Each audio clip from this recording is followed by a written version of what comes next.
Hey, real estate agents, welcome to the Weekly Closer. I'm your host, Jeff Underwood. Well, I was your host, Jeff Underwood. We've got a new host with us. Yes, we've got a guest host today. A guest host, Toni McCarty with Fidelity National Home Warranty. And she is going to show us how it's done. Yes. Well, we're going to try. Right? We're going to try. I don't think I'm going to show you how. Oh, come on. All right, go for it. Okay. Yeah. Well, I'm excited. Guys, I'm excited. You look excited. We Well, are excited. like one of my best Pete friends is going to be my guest today. And I am here. I'm here. That's what I Oh, said. okay. All right. The shy Curtis Johnson with EXP Realty. So I'm Curtis, stoked to be here. I know, and we're so excited. So, Curtis, how long have we known each other? What's it, 15, 16 years? Something like that. Wow. I don't want to probably date ourselves too far back or whatever, but yeah, you're an incredible force in my life. Oh my gosh, that was sweet. Let me ask you this: how long have you been in real estate? A couple months, it'll be 20 years. So like 3 months, 2 months, about 2 months shy of 20 years. So why real estate? I don't know. I really like sales in general, and I think it's a big purchase. It was either kind of sell this or sell yachts, and I think the margins on houses are pretty fantastic.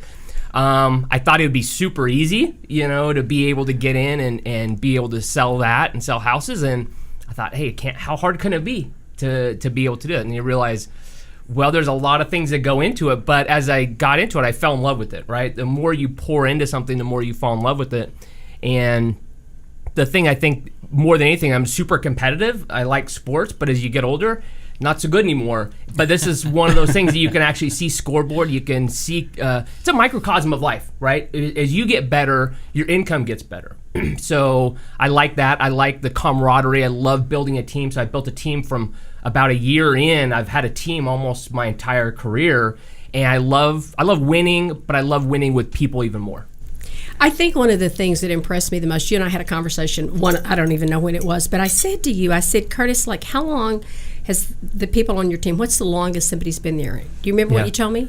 I don't know. I mean, I don't remember what I told you because I don't remember when it was, but I've got a few people, have been like 12, 13 years, maybe even 14 years, like, on my team. And in real estate lingo on teams, anything over 6 months is kind of a long time, right? And I think we've got turnover like anywhere else. People decide real estate isn't for them. People, with EXP, it actually is pretty cool. Now I've got people that were on my team that have kind of branched out, and I've helped them start to grow teams without any of the friction and things like that. So you're able to still win through people, and that's pretty exciting.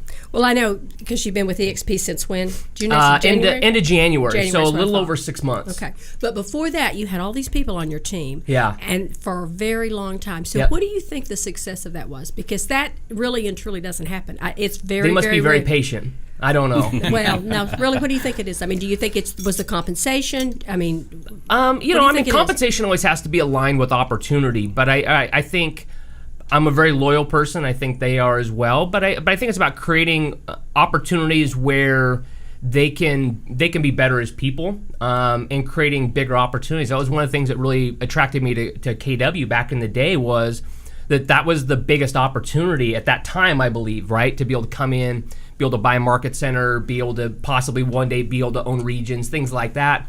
I think that attracted a lot of entrepreneurs, and I try to take some of that in my business. Some things have been really good, but just like when you try anything, you fail a lot, right? And I think I'm just too pig-headed to quit, and I just keep failing faster than everybody else.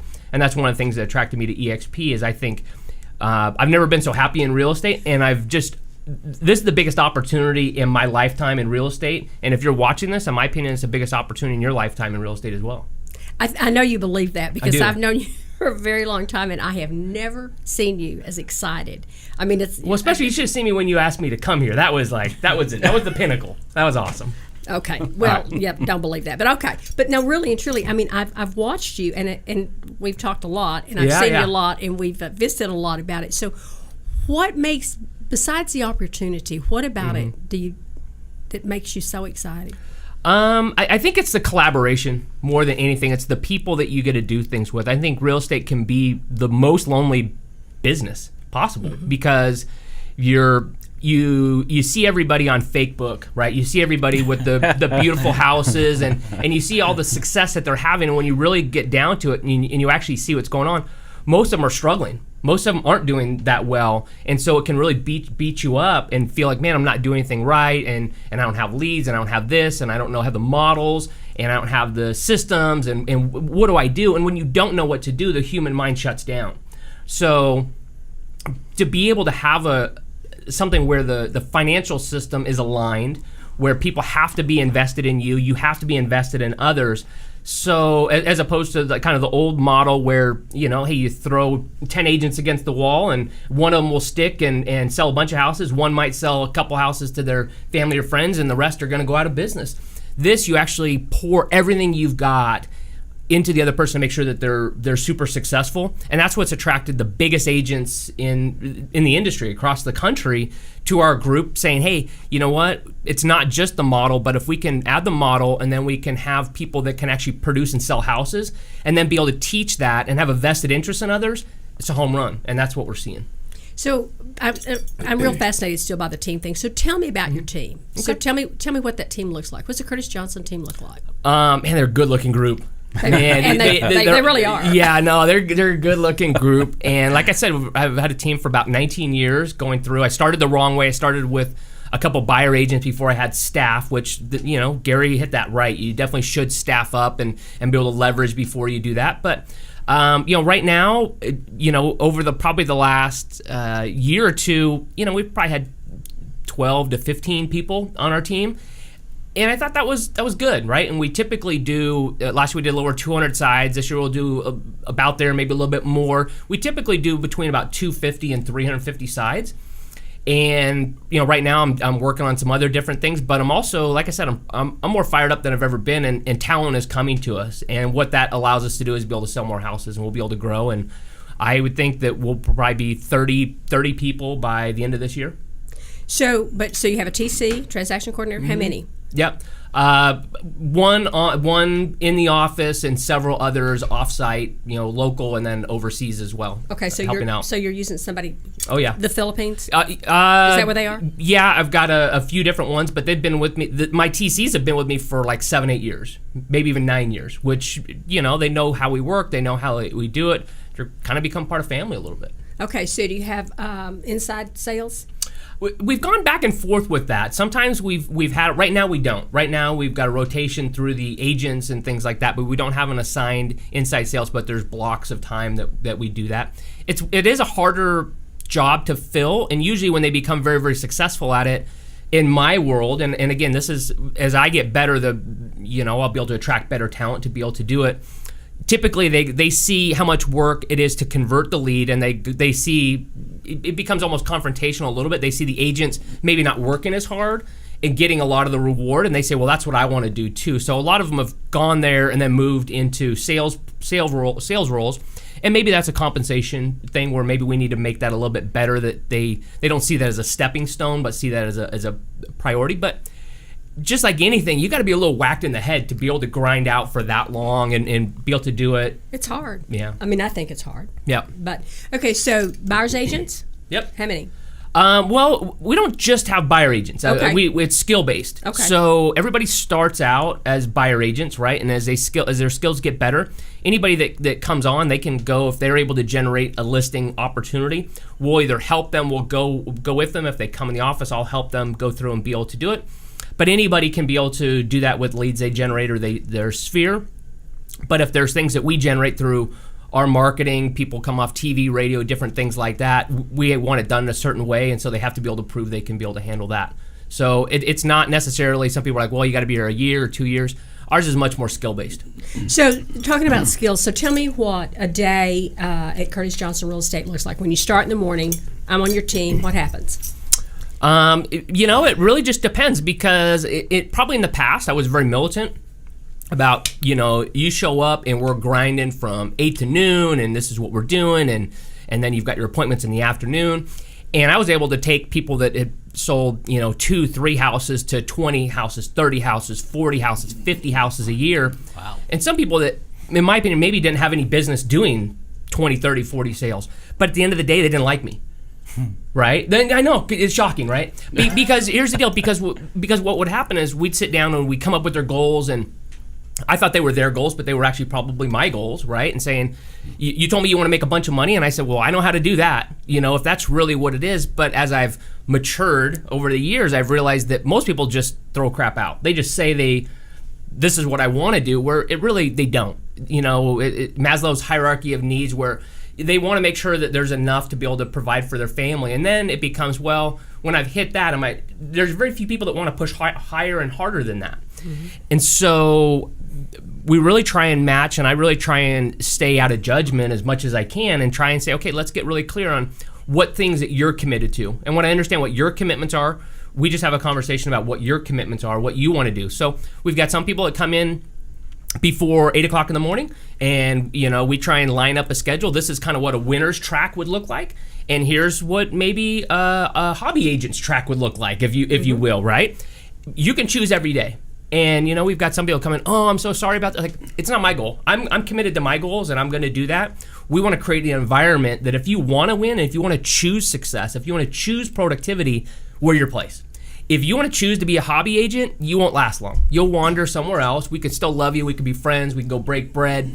But the reality is you probably just won't want to stay with us long term because you'll feel out of place. And I won't have to fire you because you'll just quit, right? You'll just go find someplace else that matches what your speed is. But it's kind of cool. I've had a lot of people that have been with me, struggled, came with me, did really, really well, and then thought, hey, I can go do this on my own, which they could have, and then they realized it was much harder than what it seems. And a lot of them have come back, and that's kind of cool. Mm-hmm. That's kind of a cool thing. Well, it's good that... I'm sorry, go on. I told you guys got to interrupt me because I just start flowing.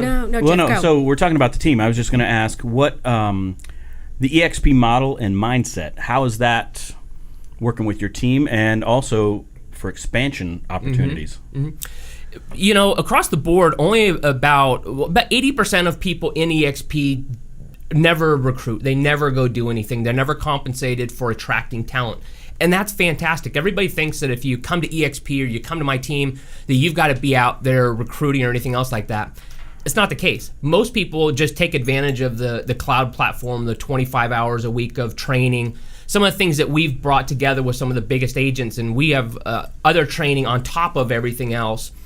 And so most people don't go recruit. Their opportunities are huge. And like I said, there's several on my team that are starting to do pretty well with that. They're starting to attract things, but it's kind of cool. They don't have to go do these things. All it is, it's a game of introducing, because there's nobody, people go, well, I don't know if I want to make a change. I didn't want to make a change either, right? I know you guys had Kevin and Fred on just recently, and they for sure didn't want to change. And I don't think anybody wants to change. It's easier to not change. I didn't want to change. I was hoping somebody would find the flaw so I wouldn't have to. But when you really see the opportunity, when you see the collaboration, you see that, you can't unsee it. And you want to make sure that you take advantage and you do everything else like that. So there are people on my team, again, most of them just want to sell houses and they like the tools that are available, and I just love them, and it's just awesome. For the ones that want a bigger life, that want something, that want that 401k, that want that stock option. And in my world, I talk about a three-legged stool, right? That we're always going to have our commission. If you can sell at EXP, you can sell at Remax, you can sell at KW, you can sell houses. That's not going to change. It might help you with more of the models and the systems, but a lot of the models and the systems are the same across the board in those different ones. But what EXP does, instead of a one-legged stool, it gives you three. It gives you another one of stock for doing the same things you're already doing, attracting people, selling houses, being productive. They give you stock. You're able to buy stock at 20% off of that, just like a big major company across the country might be able to do. Agents don't have that opportunity, so now we do. We have the opportunity to be able to do that. And then in my case, I've seen what this is, and I haven't really reached out to probably more than a dozen people across the country. Most everybody's come to me, but I just won over 500 people in our group across the country in 6 months, which is phenomenal. And right now in residual, I'm making more. They don't always want to talk about the numbers, because once you get over about 10,000 a month, that says it scares people and they think it's not real. I can tell you it's multiples of that each month, and how that's coming. And it's crazy how fast that can come. But that's just another leg, because it's kind of like the mutual fund approach. There might be times where your commissions are strong, but a way to be able to grow across the country. We're in about 15 different states right now. I don't have my team in 15 states, but just people have come with that. And so instead of, let's say the market gets soft in Arizona and that hurts my commissions, well, maybe it's strong in the East. Maybe it's strong in Florida. Maybe it's strong in Oregon, whatever this might be. So unless the market across the board, across the entire country goes down, which that happened, you've got a pretty good platform to go with. Yeah. And I know Fred and Kevin, when they were on, they were talking about how on the expansion side of things, that they seem to think that it made it a lot easier, the EXP model anyway, to build a team in multiple places. Absolutely, and I don't have that, but they do, and that was one of the things that was really attractive to them. And if somebody's looking to expand, there's not you've got one cap across the country. You don't have to deal with different owners and different things in different markets, and each one of those things you can have the same consistent branding to go with that. And it's just absolutely phenomenal. And they were able to cut their costs dramatically. They were able to increase their efficiencies, and we're seeing their productivity, their agent attraction, everything's really kind of clicking, and it's a great fit for them. Okay. It's good. Okay, so tell me about your endorsements, your national endorsements. Those fascinate me. Yeah, so it's probably 13, 14 years ago, we started doing, we wanted to expand. I wanted to get bigger and stuff like that. So I started doing some early morning marketing reads with Bruce Jacobs. He was a host at 550 KFYI in the morning. Just fantastic. We'd go in and we'd just start rapping and start talking, and next thing you know, that it was done, right? We just talk about real estate, and it was really good. We got a really good following with that. And then Sean Hannity was coming in to do like a Wounded Warrior project, and they said, hey, do you want to be involved in this? You want to meet him? You want to talk to him and stuff like that? And I've always got a soft spot for that. My dad was in the military. A couple stepbrothers were in the military. Grandparents were in the military. Weren't wounded, but I still understand the sacrifice that people have made for us.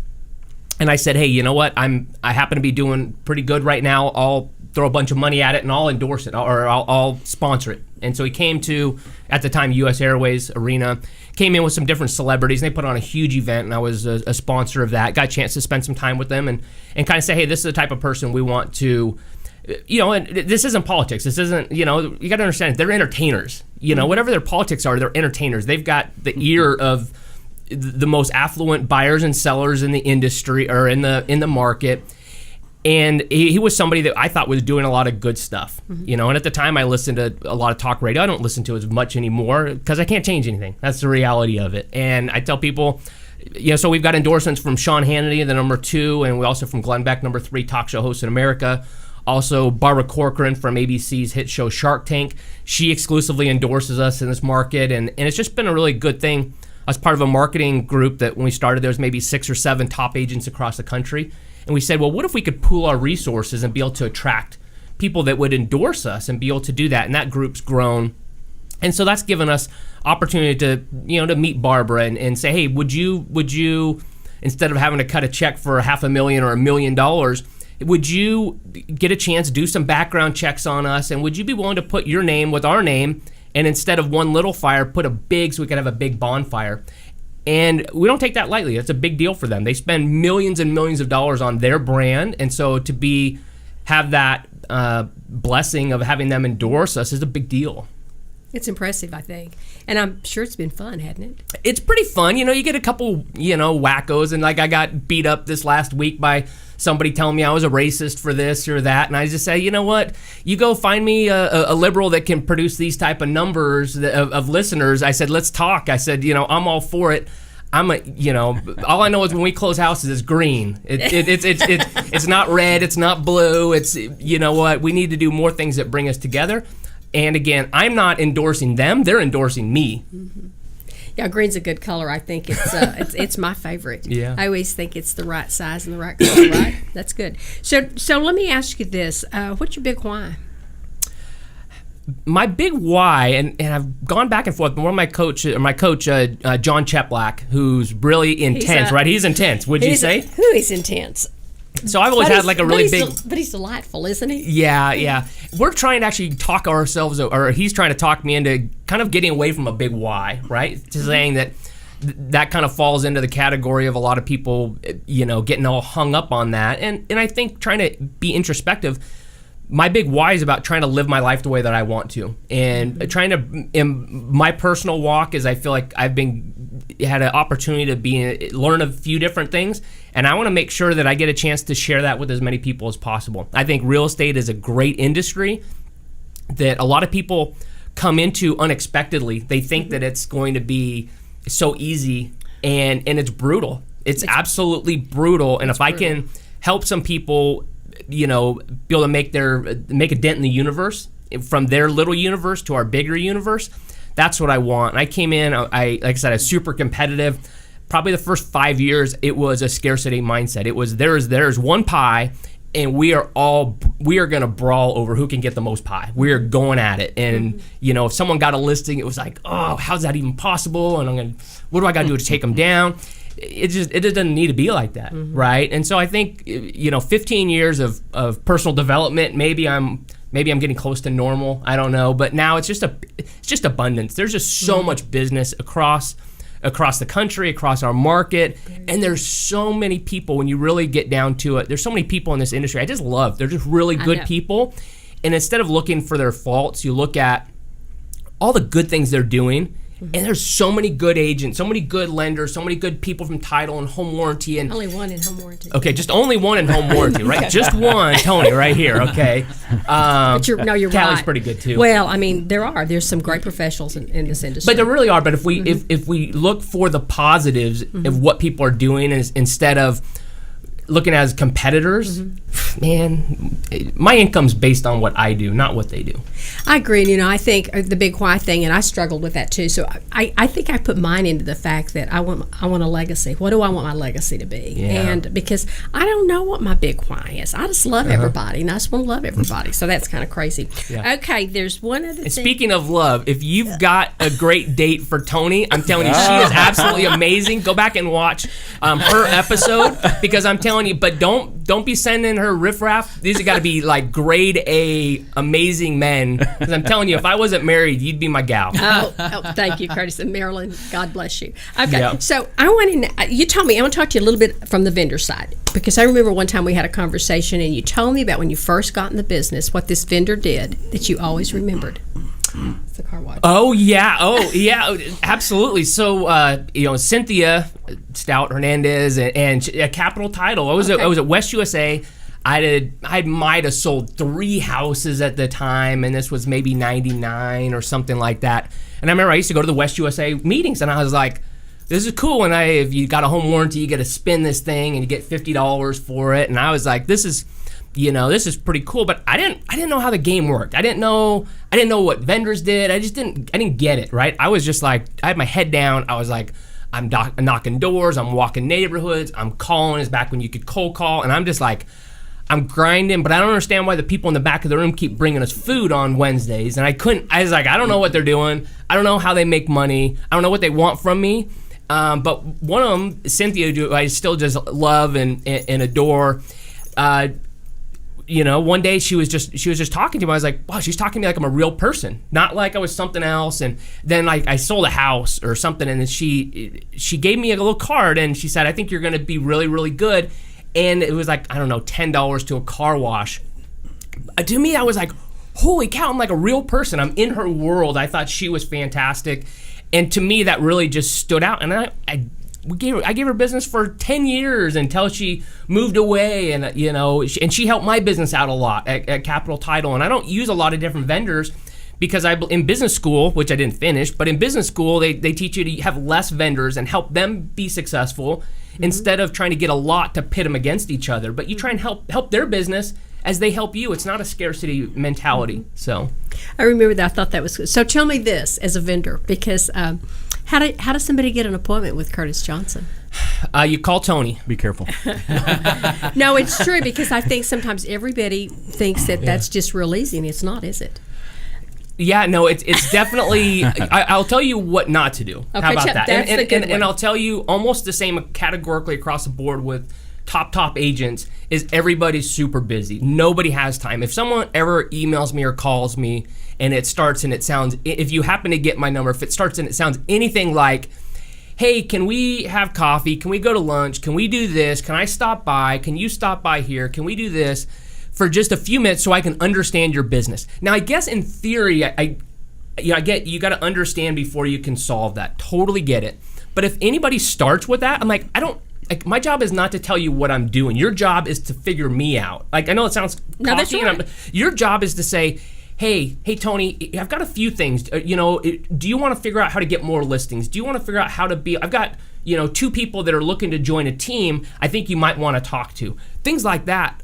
I'm like, what's that? Like, if you leave me a message, hey, I just talked to 2 agents that are thinking about, moving to a different team, or they're new in the business. You call me with that, I'll return your call, right? You call me asking if you can go to lunch so you can pick my brain about what I'm doing. No offense, like most top producers, they don't have time for that, right? So figure out, you've got to, you've got to say, what's in it for me? I know that sounds greedy, but we all live in that world. That's the world we live in. That's right. Yeah. Well, I think it's interesting because I remember when we got I had a sales executive who was trying to get your business. Okay. And she just said, he won't talk to me. So, sorry about that. Yep. And I thought, well, yeah, why would he? Yeah. And so it kind of happened, and it worked out. It's been good. Okay. But part of that is you'd been making deposits in my bank account and bringing goodness and things that can help my business for years before you asked for that. Before you said, hey, should we meet and talk about doing business together? If someone starts out, like I get messages in Facebook Messenger all the time, and it they'll send a friend request, and maybe they're a friend of a friend. I was like, okay, well, I'll take a chance and I'll accept it. And within 5 minutes, it's like they're sending me this big thing. Here's what I do. How can I do this? I'm like, that is not the way it is. You make deposits. You don't get in your car and it's empty and you drive for a while and then you go fill it up. You fill the gas tank up and then you drive. And it's the same thing in our world. The same thing, agents are horrible at it too. We call up people and I call it... Say it, because I saw it on your video the other day. That was darling. Well, it's about what's so great about that, right? And what we're doing. But I talk about don't be an asshole, right? And an asshole, A-S-K hole, is don't just show up asking for stuff. Show up with a mentality of giving. If you show up and you just give, like agents, if you're calling your sphere, just call and just give. Say, figure out, instead of like, hey, I want a referral, say, hey, I lead the industry in the number of referrals that we give. Tell me about your business so that when I come across someone that's looking to buy or looking to maybe get a landscaper or whatever, tell me about your business so I can know the right client that I can send you. And then do it. Go out and find them somebody. You want to have them send you a referral? Give first. Don't take first. Give first. That's good. That's really good. Isn't that good? Aren't we glad he came? Yes. Okay. Sorry, you pulled the string. And I just started going. Well, that's okay. That's perfect. Okay, tell me the best book that you ever read. The best book that I ever read, besides scriptures and things like that, I would say, I keep going back to it, the book Influence by Robert Cialdini. He's a psychologist or a professor at ASU, actually. Never met him. If anybody knows him, I'd love to meet him. So Robert Cialdini, it's called Influence, and he breaks down all the different ways why we do the things that we do. How do you actually influence someone? And things like reciprocity and the psychology and all the studies and things like that. If you haven't read it, you should. From a real estate perspective, the Red Book, the MREA is incredible. And at the same point, when Gary first came out with that book, I was fascinated. I was at RE/MAX and I was thinking about going over to KW, and I remember getting it, and I don't remember, maybe it was one of Maxwell's things or John Maxwell, but I said, you until you've read a book 12 times, you haven't mastered it. And I was like, oh man, and I read it and I was like, okay, Buffett. do I want to master this? I think it was Buffett. Oh, really? Okay. That's okay, but I think could it was be Warren Buffett. Yeah. And so I went and I started reading it. I read it a couple times and I was like, man, this is hard. And I was like, would you come out with the audio of this? And it didn't. So I actually made my own audio of it. And I read the whole book out loud on tapes. And then I would sit and just play it as I went through, because I'm like, I want to get this through at least 12 times. And so I went through it like 12 times in like 5 months. But I was just like going through because I'm like, I've got to master this.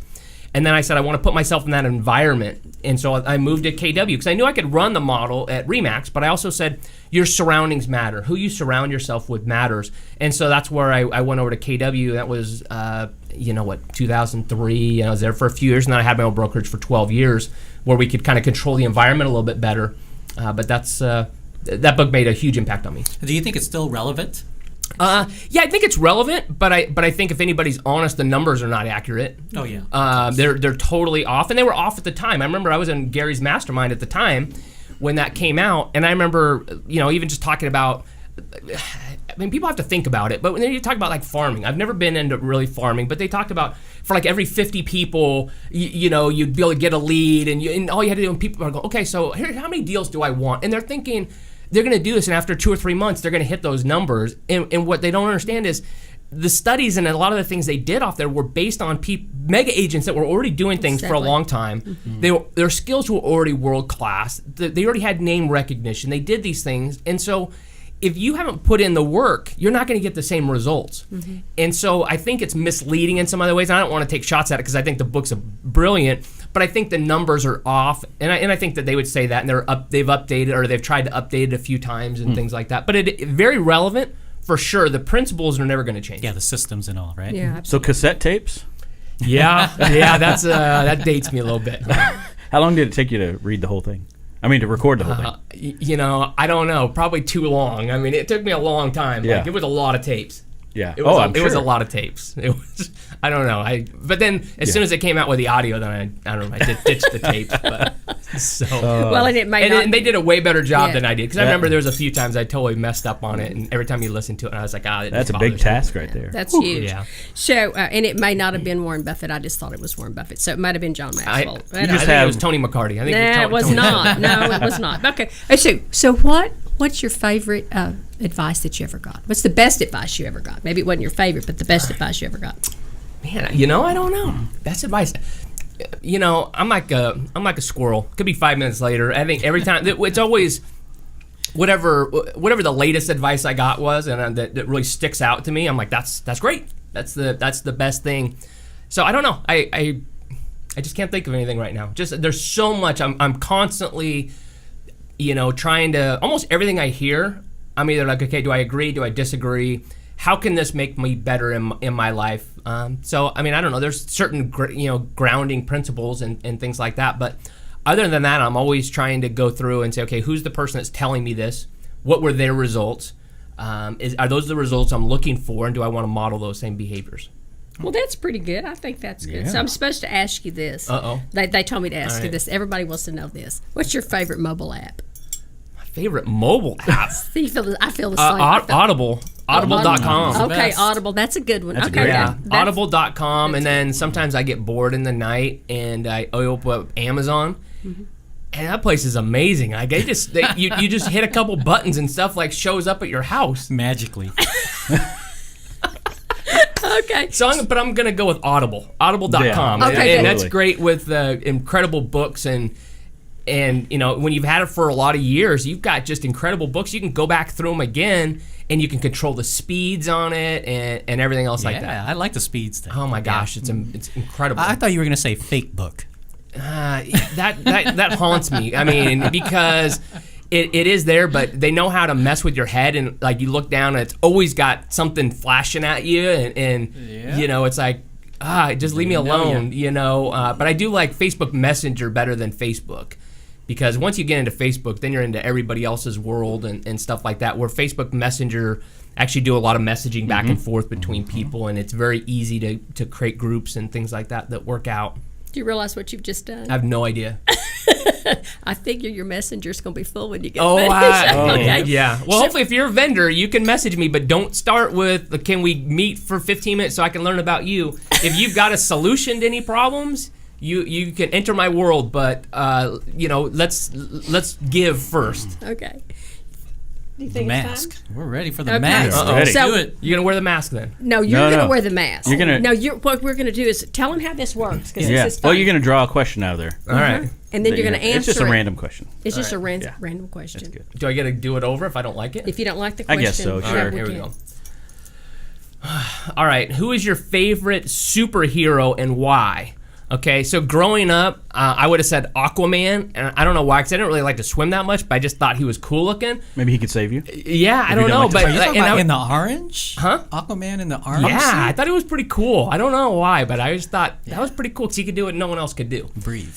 But as I've got 3 boys, And I started to watch some of their superheroes because I'm like, I don't watch cartoons. I'm too cool for all that. I don't want to do that. But I'm kind of liking this Iron Man guy. He's I don't know if he's a superhero, but that's some pretty cool technology, right? It's good. I'm gonna hope he's real. Yeah. Iron Man. I think there is an Aquaman movie coming out, though. I've heard rumors. And he's awesome looking compared Oh, to really? the orange suit. All right, well, let's go see it. Yeah, you gotta check it. I'm curious, Tony, who's yours? Who's my favorite superhero? Yeah. I don't know. Maybe it was just always Superman. I just always thought I wanted to get on his back and fly with him. I just thought that'd be so fun. But then there was always Lois Lane, So what are you going to do? What are you going to do? Tony Kidder. So, what would you like to leave us with? I would like to That leave. was bad grammar. Go From on. me? No, from me. Oh, I was like, I done been good in. Like, no, it's just fun. I would say hang out with people that you like. Spend more time with people that you like, less time with people that don't bring joy into your life. We're going to all sell a lot of houses, and we're all going to be in business. We're going to do things where the market goes down, where the market goes up. But I think if we look for experiences and opportunities to be around good people, maybe that'll get rid of some of the not good people, and they'll just kind of fall away because nobody want to be with them. Mm-hmm. So do more things with fun people. That's good. Now, my mother always said, did we have a good time? Oh, yeah. Okay. I did. There we go, I apologize. I get so ramped up and excited, and like no one even gave me a Red Bull, a Monster, nothing. No. So Well, we couldn't find you. I mean, we looked aimlessly for you. I was wandering around. But so if we had a good time, Yes. If we had a good time, what was your favorite part? I was just, no offense, guys. Nope, like I like okay. you, but you bring so much joy into my life. No, seriously, I've known you for so long, and you're such a giver that I know anytime that we get to spend time together, I always just leave happier and better than when we came in. And so when you're like, hey, we get a chance to do this, I'm like, yeah, score, and we got to talk about real estate and hang out. Because again, there's just a lot of good people to be able to do this, and I probably have less friends in real estate than probably what I want because I just have a limited scope because I just want good people around. That's just what I want. So I'm just excited to be here. All right. Well, thank so you. if agents that are watching or listening do want to reach out to you, maybe about the EXP Absolutely. Opportunity, how do they do that? I'd say Facebook Messenger is really good. Reach out to me there. You can email me, curtis@curtisjohnson.com. You could call me, but then I'd have to give you my cell phone. Then my mom would get it. It would get all messy and stuff like that. But yeah, reach out. And I was going to say earlier, there's nothing I could do to talk someone into going to EXP. Mm-hmm. That's what the cool thing about it is. You just lay it out, and it's either a fit or it's not. If it's a fit, your life will change. If it's not, keep doing what you're doing. And so if you want to reach out, you want to learn more about that, more about my team, or you want to ask about this crew right here, how good they are and everything else like that, I'm always open book. I'll tell you what's going on. There we go. Awesome, man. Thank you, and thank you guys for the opportunity. This was Is fun. Toni going to be able to come back? Is she going to? Is this her last? Yeah, no. Because I said, like, if this is really good, it's because of you, and if it stinks, I apologize, it's because of me. So I think that you should get another shot. Curtis, you need to stay in sales. You're really good. Can we guarantee, while we're on air, can we guarantee that she's going to get at least another shot or two? She's going to get several. Yes. Several. There we go. Yes. Come on, give me five. Thank you, Donald. There we go. Thank you, everybody. Yeah. Bye-bye. Well, thanks, Toni McCarty with Fidelity National Home Warranty. Yeah. Awesome job. Thank you. And Curtis Johnson with EXP Realty. Hey, until next time, it's Jeff Underwood And Joey Sampaga. signing off from Security Title Studios. We'll see you later. Adios. Bye-bye. Good job, Tony. All right. Great job. It was fun, wasn't it? You did.